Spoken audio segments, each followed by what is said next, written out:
اور سب سے قیمتی سرمایہ آپ طلبہ عزیز،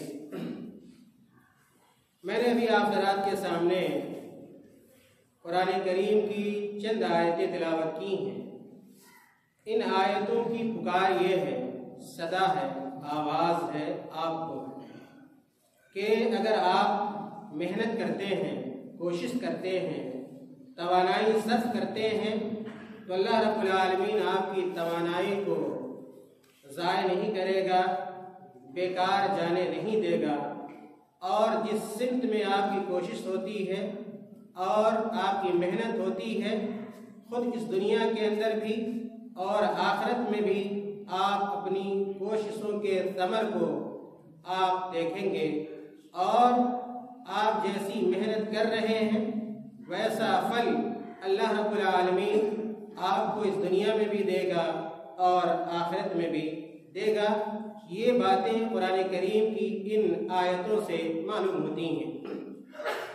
عزیز طلبہ، میں نے آپ میں سے بہت ساروں کی تقریر سنی، بے حد خوشی ہوئی، رشک بھی آیا کہ آپ تقریر کے حفظ اور اس کے القاء کے لیے کتنی محنت صرف کرتے ہیں۔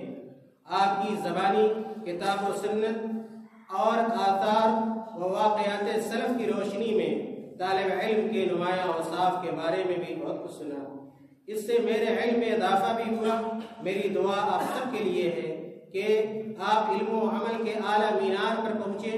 اللہ تعالیٰ اخروی اور دنیاوی دونوں جہاں کی کامیابی آپ کو نصیب فرمائے، آمین۔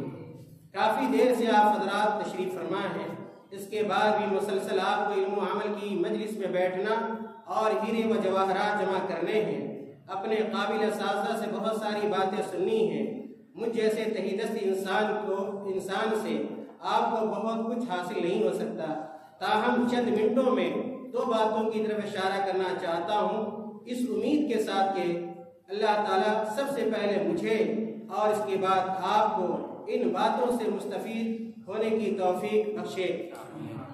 تقریریں آپ نے فرما دی ہیں، اس لیے میں تقریر نہیں بلکہ توجیہ اور نصیحت کرنا چاہتا ہوں۔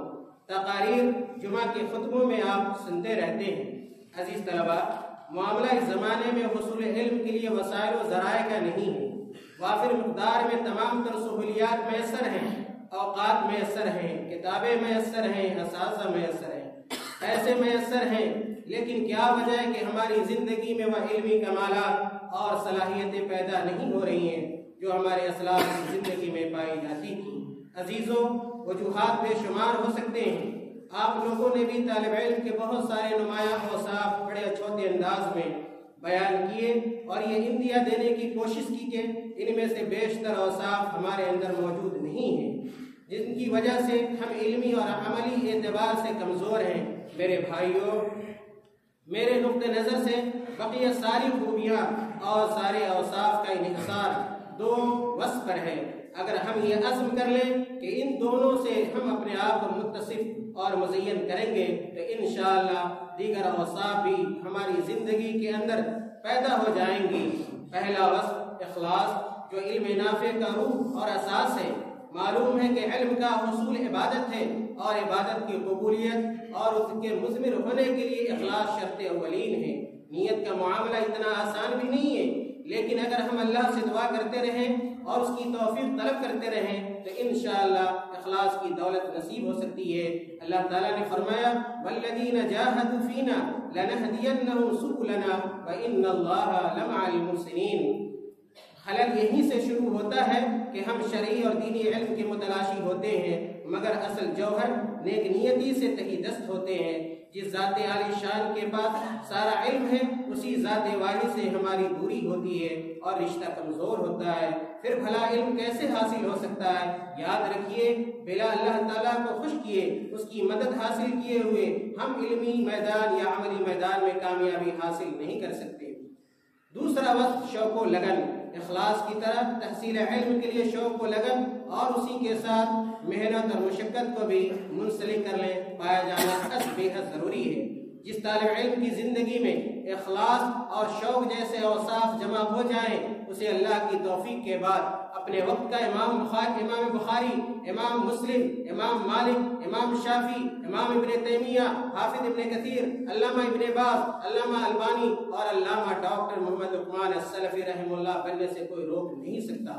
تاریخ گواہ ہے، اللہ کا وعدہ برحق ہے، وَأَن لَيْسَ الْإِنسَانِ إِلَّا مَا سَعَىٰ وَأَنَّ سَعْيَهُ سَوْفَ يُرَىٰ ثُمَّ يُجْزَاهُ الْجَزَاءَ الْأَوْفَىٰ۔